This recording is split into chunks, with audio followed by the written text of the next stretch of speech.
We are back with part 3 of this week's reading of the Messianic Jewish Family Bible, Tree of Life version, TLV, and we had just completed chapter 4. Chapter 5, Wealth and Wisdom. Now Solomon ruled over all the kingdoms from the river to the land of the Philistines up to the border of Egypt. They brought tribute and served Solomon all the days of his life. Solomon's provisions for one day was 30 measures of fine flour, 60 measures of meal, 10 fat oxen, 20 pasture-fed oxen, 100 sheep, beside deer, gazelles, roebucks, and fatted geese. For he had dominion over the entire region west of the river, from Tifsah even to Gaza, over all the kings west of the river, and he had shalom on all sides around him. So Judah and Israel lived securely, every man under his vine and under his fig tree, from Dan to Beersheba, all the days of Solomon. Solomon had 40,000 stalls of horses for his chariots and 12,000 horsemen. So those officers provided food for King Solomon and all who came to King Solomon's table, each in his month. They let nothing be lacking. They also brought barley and straw for the horses and swift steeds to the place where it should be, each according to his charge. God gave Solomon wisdom and discernment in great measure, and a breadth of understanding as vast as the sand on the seashore. Solomon's wisdom surpassed the wisdom of all the sons of the east and all the wisdom of Egypt, for he was wiser than all men, than Ethan and Ezrahite or Heman, Calcol, and Darda, sons of Mahol, and his fame was in all the surrounding nations. He also composed 3,000 proverbs, and his songs were 1,005. He also spoke about trees from the cedar in Lebanon to the hyssop that grows out of the wall, and he spoke about beasts, birds, creeping things, and fish. People came from everywhere to hear the wisdom of Solomon, from all kings of the earth who had heard of his wisdom. I just want to pause here for a minute before we go to the second part of chapter 5.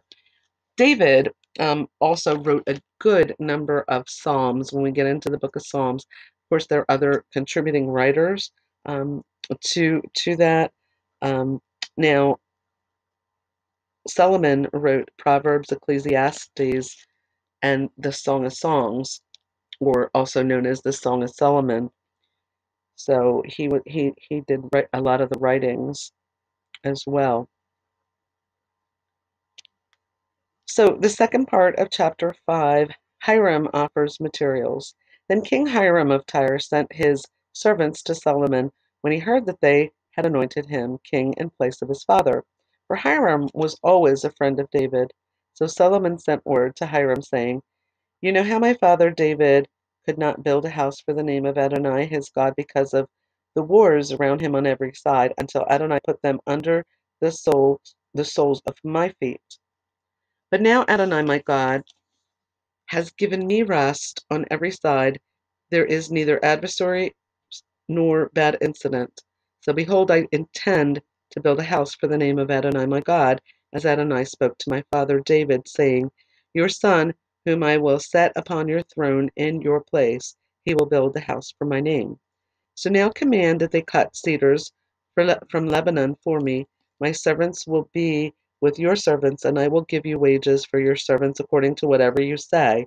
For as you know, there is none among us who knows how to cut timber like the Sidonians. When Hiram heard Solomon's word, he rejoiced greatly and said, Blessed be Adonai today, who has given to David a wise son over this great people. So Hiram sent word to Solomon, saying, I have heard the message that you sent to me. I will do all you desire concerning the cedar and cypress timber. My servants shall bring them down from Lebanon to the sea, and I will make them into rafts to go by sea to the place that you indicate to me. There I will break them up, and you will carry them away. Then you will accomplish my desire by giving food for my household. So Hiram kept providing Solomon with cedar and cypress timber, as much as he desired, and Solomon gave Hiram 20,000 measures of wheat for food for his household and 20 measures of beaten oil. Thus Solomon would give to Hiram year by year. Adonai gave Solomon wisdom as he promised him. So there was shalom between Hiram and Solomon, and the two of them cut a covenant. King Solomon also imposed forced labor from all Israel. The levy was 30,000 men. He sent them to Lebanon in shifts of 10,000 a month. They would stay a month in Lebanon, then 2 months at home.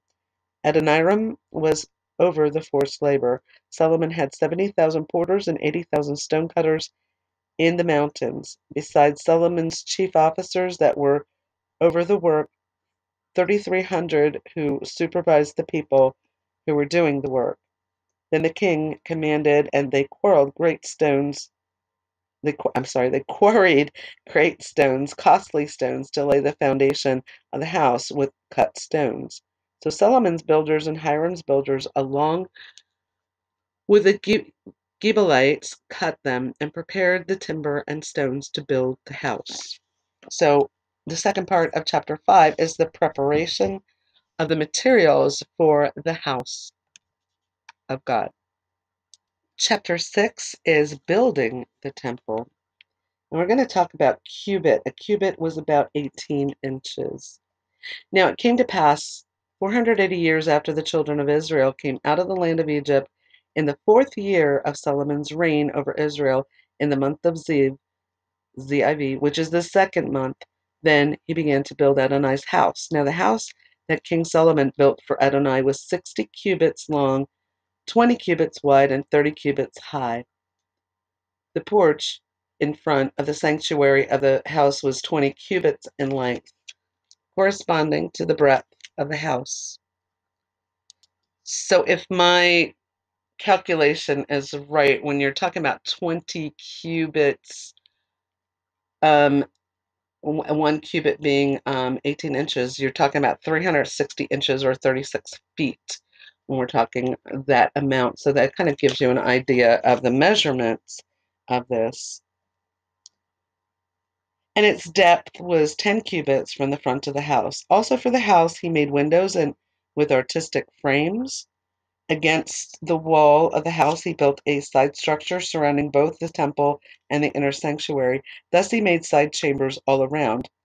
The lowest story was 5 cubits wide, the middle was 6 cubits wide, and the third was 7 cubits wide. All around on the outside he provided offset ledges in the wall of the house so that the beams would not be inserted into the walls of the house. For the house, while being constructed, was built of stone finished at the quarry, with neither hammer, axe, nor any iron tool heard in the house during its construction. The doorway to the lowest story of the house chambers was on the right side of the house. They went up by winding stairs to the middle story, and from the middle to the third. When he finished building the house, he covered the house with beams and planks of cedar. He built the stories of the side structure against the whole house, each 5 cubits high, and they were fastened to the house with timbers of cedar. Then the word of Adonai came to Solomon, saying, As for this house which you are building, if you will walk in my statutes, execute my ordinances, and keep all my mitzvot by walking in them, then I will establish my word with you, which I spoke to your father David. I will dwell among the children of Israel, and will not forsake my people Israel. So Solomon built the house and finished it. He paneled the walls of the house on the inside with cedar planks of cedar. From the floor of the house to the ceiling, he overlaid on the inside with wood, and he overlaid the floor of the house with planks of cypress. Then he partitioned off 20 cubits at the rear part of the house, using cedar boards from the floor to the ceiling, building it as the inner sanctuary, the Holy of Holies. The house, that is, the sanctuary, was 40 cubits long in front of the inner sanctuary. The cedar of the interior of the house was carved as gourds and open flowers. All was cedar, no stone was visible. He prepared an inner sanctuary within the house to set there the ark of the covenant of Adonai. The inner sanctuary was 20 cubits in length, 20 cubits in breadth, and 20 cubits in height. He overlaid it with pure gold and overlaid the cedar altar. So Solomon overlaid the interior of the house with pure gold, and he drew chains of gold across the front of the inner sanctuary and overlaid it with gold. So the entire house he overlaid with gold until the entire house was finished. Even the entire altar by the inner sanctuary he overlaid with gold. In the inner sanctuary he made 2 cherubims of olive wood, each 10 cubits high. The length of one wing of the cherub was 5 cubits, and the length of the other wing of the cherub was 5 cubits. 10 cubits from the end of one wing to the end of the other, and the other cherub was also 10 cubits. Both cherubim were the same in measure and form. The height of the one cherub was 10 cubits, and so the other cherub. Then he placed the cherubim inside the inner house. When the wings of the cherubim extended, the wing of the one touched one wall, while the wing of the other cherub touched the other wall, while their wings in the center of the house touched one another. He also overlaid the cherubim with gold. Then he carved all the walls surrounding the house with carved engravings of cherubim, palm trees, and open flowers in both the inner and outer rooms, and he also covered the floor of both the inner and the outer rooms of the house with gold.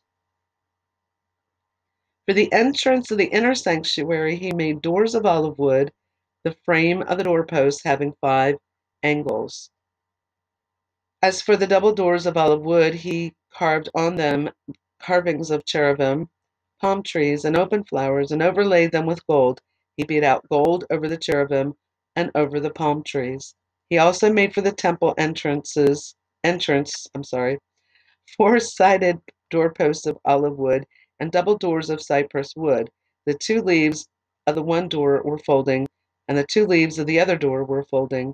He carved cherubim, palm trees, and open flowers on them, and overlaid them with gold evenly applied on the graven work. He built the inner court, and with 3 rows of cut stone and row of cedar beams. In the 4th year, in the month of Ziv, the foundation of the house of Adonai was laid, and in the 11th year, in the month of Bul, Bul, which is the 8th month, the house was completed in all its parts and according to all its details. So he was 7 years building it. And that's the end of chapter 6. And in chapter 7, we're going to see Solomon's palace complex built. And we're going to begin with that. Solomon's palace complex. But it took Solomon 13 years to build and complete his own palace. He also built the forest house of Lebanon. Its length was 100 cubits, its width 50 cubits, and its height 30 cubits, built on 4 rows of cedar pillars with cedar beams upon the pillars. It was paneled with cedar above the side chambers, which were on 45 pillars, 15 in each row.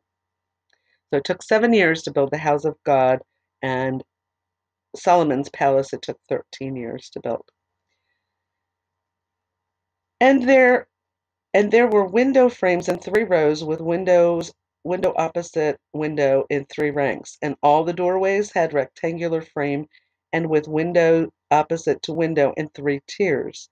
He also made a portico of columns 50 cubits long and 50 cubits wide, with a porch in front, and in front of that were pillars and an overhanging roof.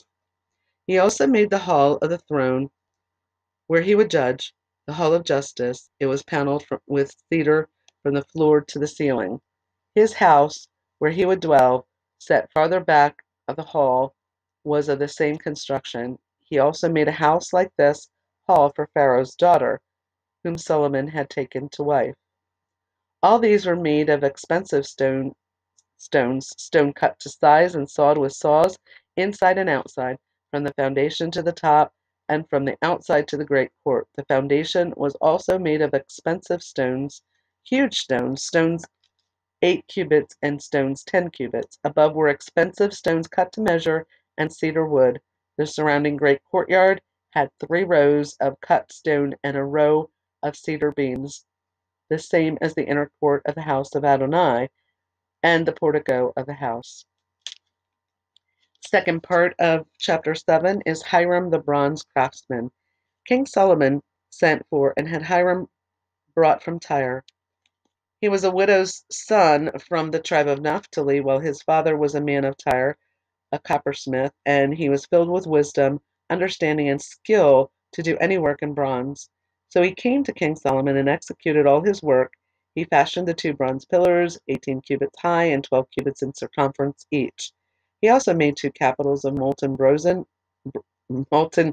eh, molten bronze to set upon the tops of the pillars, the height of each capital with 5 cubits. Nettings of lattice work and twisted threads of chain work for the capitals were on top of the pillars, 7 for the one capital and 7 for the other capital. So he made the pillars with 2 rods of pomegranates all around on the netting covering the capitals on top of each capital. The capitals that were on the top of the pillars in the portico were of lily design, 4 cubits high. So also the capitals on the 2 pillars close to the belly next to the netting were the pomegranates in rows of 200 around both capitals. Thus he set up pillars at the porticos of the temple. He set up the right pillar and named it Jachin, and it's Jachin, and he set up the left pillar and named it Boaz, Boaz. On the top of the pillars was lily design, so the work of the pillars was finished. Next he made the sea of cast metal, 10 cubits across from brim to brim, circular in form, 5 cubits in its height, and 30 cubits in circumference. Under its brim there were grounds encircling it, 10 per cubit, completely surrounding the sea. The gourds were cast in 2 rows in one piece with it. It stood on 12 oxen, 3 facing north, 3 facing west, 3 facing south, and 3 facing east, and the sea was set on top of them, and all their rear parts were inward. It was a handbreadth thick, and its brim was made like the brim of a cup, like the petals of a lily. It held 11,000 gallons. Then he made 10 bases of bronze. The length of each base was 4 cubits, the width 4 cubits, and the height 3 cubits. The structure of the bases was as follows. They had borders and borders between the frames, and on the borders that were below the frames were lions, oxen, and cherubim. On the frames there was a pedestal manner above, and beneath the lions and oxen were wreaths of hanging work. Each base had 4 bronze wheels with bronze axles. Its 4 legs had brackets. The brackets were beneath the laver, cast with wreaths at each side. Its opening inside the crown at the top was a cubit high, and its opening was round like the design of a pedestal, a cubit and a half, and also in its opening were engravings, and their borders were square, not round. The 4 wheels were underneath the borders, and the axles of the wheels were in the base. The height of a wheel was a cubit and a half, and the structure of the wheels was like the structure of a chariot wheel. Their axletrees, their rims, their spokes, and their hubs were all cast metal. There were 4 brackets at the 4 corners of each base. Each bracket was one piece with the base itself. On top of the base there was a band half a cubit high encircling it. Its braces and its borders were part of it. On the plates of the braces and on its borders he engraved cherubim, lions, and palm trees wherever there was clear space around it with encircling wreaths. He made the 10 bases like this, all of them cast from the same mold, the same size and same shape. Then he made 10 basins of bronze. One basin held 220 gallons. Each basin was 4 cubits, and on each side of the 10 basins was one basin. Then he set up the laver stands, 5 on the right side of the house and 5 on the left side of the house, and set up the sea of cast metal on the right side of the house eastward towards the south. Then Hiram made the basins, the shovels, and the sprinkling bowls. So Hiram finished doing all the work that he performed for King Solomon and on Adonai's house, the 2 pillars, the 2 bowls of the capitals that were on the top of the pillars, the 2 nettings to cover the 2 bowls of the capitals that were on the top of the pillars, the 400 pomegranates for the 2 nettings, 2 rows of pomegranates for each, to cover the 2 bowls of the capitals on top of the pillars, the 10 bases and the 10 basins on the basins.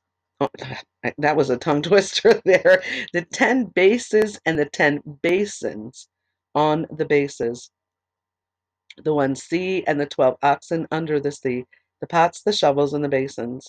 All these vessels Hiram made for King Solomon in the house of Adonai were made of polished bronze. The king had them cast in the plain of the Jordan with the clay of the ground between Sukkot and Zarethan. Solomon left all the vessels unweighed because they were too many. The weight of the bronze could not be determined. So Solomon made all the equipment that was to be in the house of Adonai, the golden altar, the table on which the bread of the presence of gold,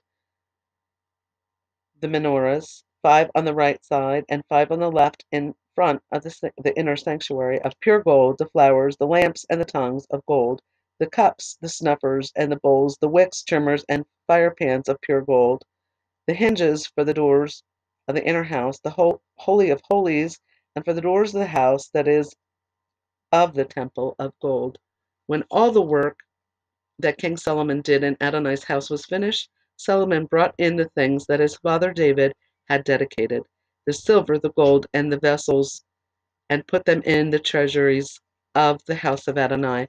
Now you can imagine, just reading through this, how explicit and how defined this was. This work was so intricate and detailed. How magnificent it must have looked. And that is the end of chapter 7. I'm going to come back with the next part. And we're going to start with chapter 8, which is the dedicating the temple.